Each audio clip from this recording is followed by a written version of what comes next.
अस्सलाम वालेकुम, कैसे हैं आप सब। उम्मीद करती हूँ कि आप सब खैरियत से होंगे। Welcome back to my new blog. आज जो है वो सुबह का आगाज़ एज़ यूजुअल किचन में ही स्टार्ट हुआ, और क्योंकि बच्चे आज फिर से वीकेंड था और बच्चे घर पे थे तो उनको आज जो है वो पैनकेक खाना था।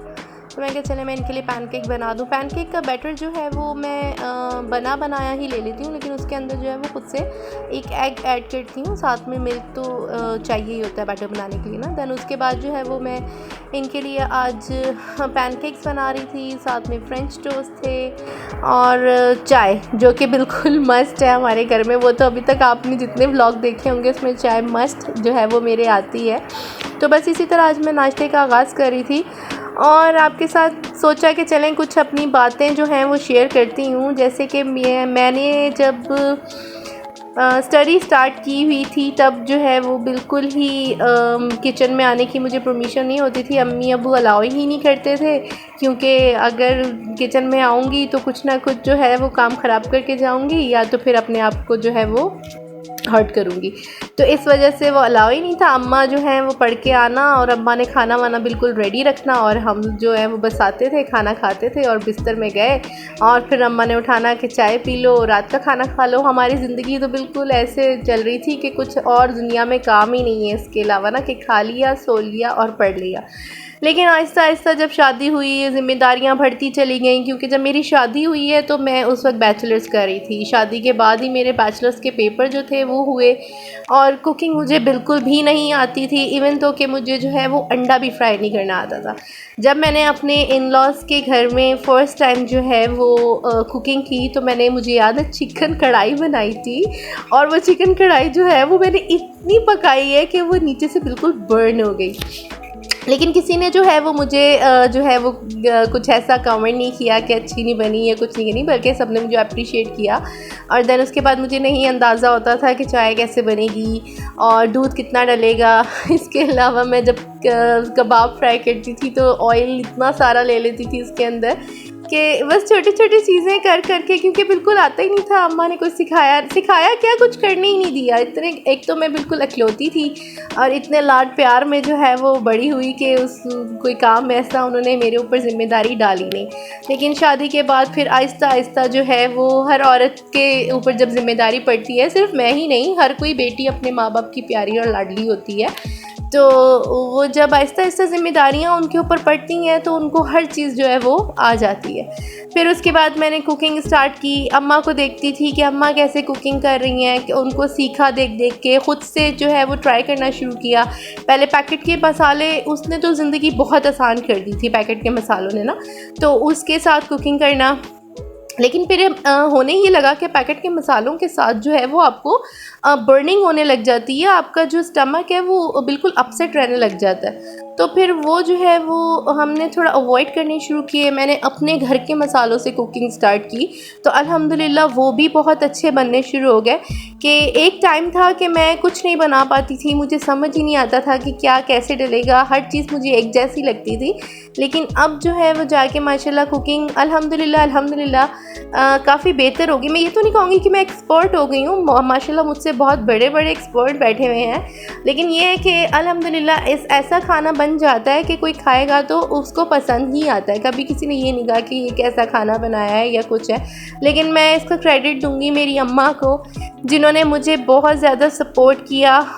अच्छा, मैं यहाँ फ्रिज में एक पीस ऑफ कोल रखूँगी। अगर आपके फ्रिज में किसी तरह की स्मेल आती है या मिक्स चीज़ें जैसे रखी होती हैं तो आप ये रख दें, तो इससे आपके फ्रिज में किसी चीज़ की भी स्मेल नहीं आएगी। अब शाम हो गई थी और आज जो है वो मैं कुछ मीठा बनाने जा रही थी, क्योंकि बच्चे घर पे थे और बच्चों को एज़ यूजुअल जो है वो मीठा बहुत ज़्यादा पसंद है। तो मैंने सोचा क्यों ना जो है वो आज जामे श्री से कुछ बनाया जाए। जामे श्री या रूह अफ़ज़ा, इन दोनों सेम चीज़ें ही लगती हैं मुझे तो क्यों ना उससे कुछ बनाया जाए।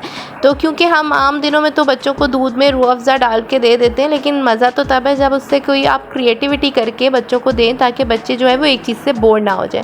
तो आज मैं बच्चों के लिए बना रही थी रूह अफ़ज़ा कस्टर्ड, और उसके साथ मैं आपको और 2 चीज़ें बनाना सिखाऊंगी। रूह अफ़ज़ा कस्टर्ड के लिए जो हमें सबसे पहले इंग्रेडिएंट चाहिए वो है मिल्क। हमें तकरीबन 1 लीटर जो है वो इसमें मिल्क चाहिए होगा। मिल्क को आप अच्छी तरह से जो है वो बॉईल कर लीजिएगा। अब इसके बाद जो है वो हम एक बॉल के अंदर तकरीबन जो है वो हाफ़ ग्लास जो है वो वाटर डालेंगे। उसी के साथ हमने तकरीबन 1 कप जो है वो जामिश्री लिया है, वो आप इसमें ऐड कर दीजिए, या रूह अफ़ज़ा जो भी आपके पास अवेलेबल है। साथ ही हम इसमें कॉर्नफ्लोर के तकरीबन 2.5 टेबल स्पून जो हैं वो हम ऐड कर देंगे। इंग्रेडिएंट जो है वो मैं डिस्क्रिप्शन में भी लिख दूँगी, तो लेकिन आप अभी जो है वो देख लें कि वो किस तरह से बनेंगे। अब इसको हम अच्छी तरह से जो है वो मिक्स करेंगे। आपने इस बैटर को इतने अच्छी तरह से मिक्स करना है कि इसमें कोई लम्प्स ना बने, क्योंकि अगर आप इसको अच्छे से मिक्स नहीं करेंगे, इसमें लम्प्स बन जाएंगे, तो जब आप इसको मिल्क में ऐड करने लगेंगे तो उसमें भी लम्प्स बनेंगे लाजमी। तो आप कोशिश करें कि इसको अच्छी तरह से जो है वो मिक्स कर लें। अब यहाँ पर जो है वो हम इस बैटर को स्लोली अपने मिल्क के अंदर ऐड करेंगे जो कि हमने बॉईल किया है, और चम्मच को अच्छी तरह से जो है वो स्टिर करेंगे, क्योंकि अगर हम इसको नहीं चम्मच को तेज़ चलाएंगे तो हमारा जो कस्टर्ड है वो नीचे लग जाएगा। और आपको पता है कि अगर कोई भी मीठा हम बना रहे होते हैं, स्पेशली जो दूध में बनता है, वो ज़रा सा भी अगर नीचे लग जाए तो उसमें से फ़ौरन से स्मेल आने लगती है और वो मीठा आपका बिल्कुल बेकार हो। अब यहाँ पर आप कंसिस्टेंसी चेक करें कि इतना ही गाढ़ा कस्टर्ड होना चाहिए कि आपके स्पून के ऊपर वो रोल कर जाए। उसके बाद हम इसको अपने किसी बोल में निकाल लेंगे। हाफ़ कस्टर्ड जो है वो हम रख लेंगे और हाफ़ हम किसी बोल में निकाल लेंगे और इसको अच्छे से ठंडा कर लेंगे, क्योंकि कस्टर्ड को जब तक हम ठंडा नहीं करेंगे, उसको स्टिर करें। स्टिर करके जब हम कस्टर्ड को ठंडा करेंगे तो उसके ऊपर एक मिलाई की लेयर जम जाती है, वो नहीं जलेगी। या फिर आप उसके अंदर बटर डाल लीजिए, बेटर है कि आप उसको ठंडा कर लें। अब जो है वो मैं आपको यहाँ जो दूसरी रेसिपी बताने जा रही हूँ इस कस्टर्ड से, वो है पॉप्सिकल्स। अब बच्चों को आप जब पॉप्सिकल्स देंगे तो वो बहुत ही खुश होके जो है वो इसको इंजॉय करेंगे। तो उसके लिए मैंने 2 बनानास लिए हैं जिनको मैंने फ्रीज़ कर लिया था। आपने फ्रीज़ बनानास लेने हैं, ठीक है ना। फ्रीज़ बनानास लेके उसको अच्छे से मैश करें और उस कस्टर्ड जो आपने थोड़ा ठंडा कर लिया है उसके अंदर ऐड कर लें। साथ ही मैंने बेसिल सीड्स तकरीबन 2 फुल टेबल स्पून जो है वो रात को सोख करके रख दिए थे, वो इसमें ऐड किए हैं, क्योंकि हम पॉप्सिकल्स बना तो रहे हैं लेकिन हमने ये भी अपने जहन में रखना है, ये भी ध्यान में रखना है कि ये पॉप्सिकल्स हमारे बच्चों के लिए हेल्दी भी हों। तो साथ ही हम जो है वो इसको अच्छे से जो है वो मिक्स कर लेंगे। मिक्स करने के बाद अगर आपके पास पॉप्सिकल्स का जो है वो स्टैंड अवेलेबल है तो आप, जो मोल्ड होता है, स्टैंड नहीं सॉरी मोल्ड अगर अवेलेबल है तो आप उसमें डाल लें। लेकिन अगर आपके पास मोल्ड्स अवेलेबल नहीं हैं तो कोई ऐसा इशू नहीं है, आप कोई भी कप्स ले सकते हैं, कोई भी बोल ले सकते हैं जिसके अंदर आप इसको निकाल लेंगे। देन उसके बाद आप इसको फ्रीज़र में रखेंगे। फ्रीज़र में अबाउट 6 आवर्स के लिए आप इसको छोड़ देंगे, और 6 आवर के बाद जब आप निकालेंगे तो ये अच्छी तरह से फ्रीज़ हो चुकी होगी। देन आप इसको जो है वो डिश आउट करें और अच्छे से इसको एंजॉय करिएगा।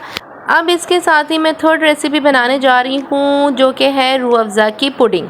इसके लिए हम उसी कस्टर्ड को जो है वो एक बोल में ले लेंगे। अच्छा, बोल में आप देख लें कि कस्टर्ड हमारा जो है वो ठंडा होने के बाद थिक होना शुरू हो गया है।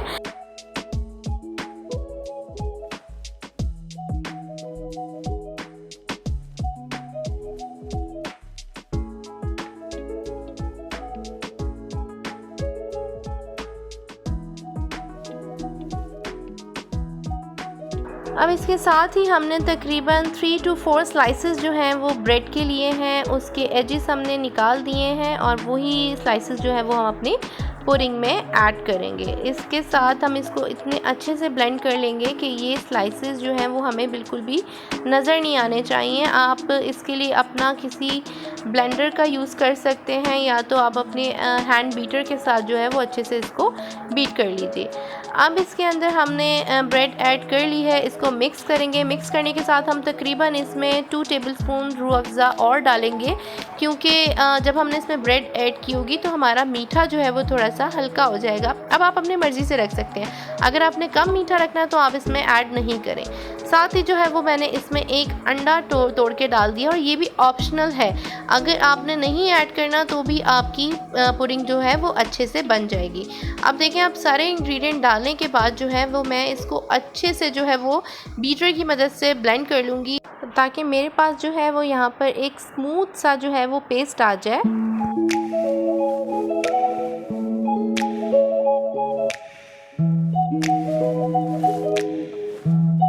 अब ये देखिए ये कितना एक स्मूथ सा जो है वो बैटर हमारा रेडी हो चुका है। अब हम इसके लिए एक मोल्ड रेडी करेंगे।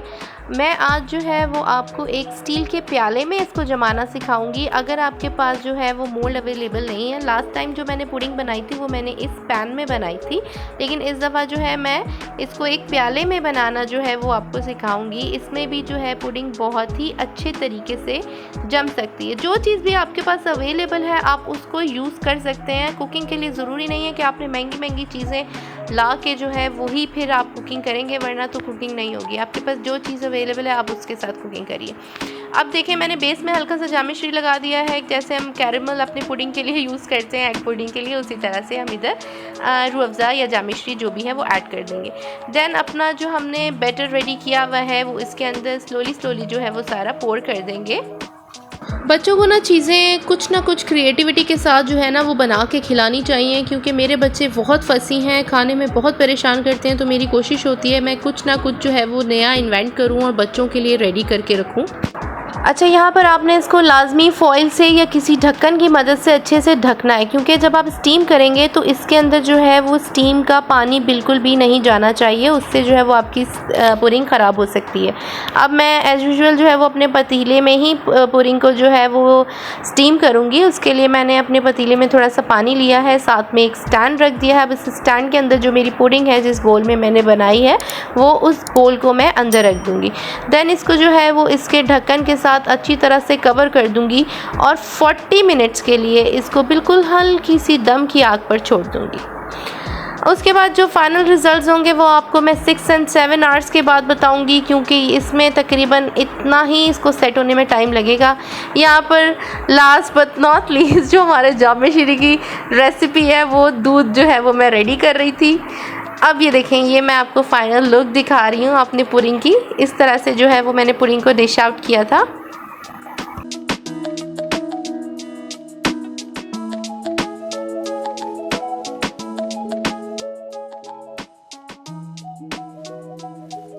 अब यहाँ पर देखें हमने अपनी पुडिंग को डिश आउट कर लिया है और बहुत ही खूबसूरत, और मैं आपको अभी कट करके दिखाऊंगी कि कितनी ही टेस्टी, सॉफ्ट और यमी ये बनी थी। आप मस्ट इसको अपने घर में ट्राई करिएगा।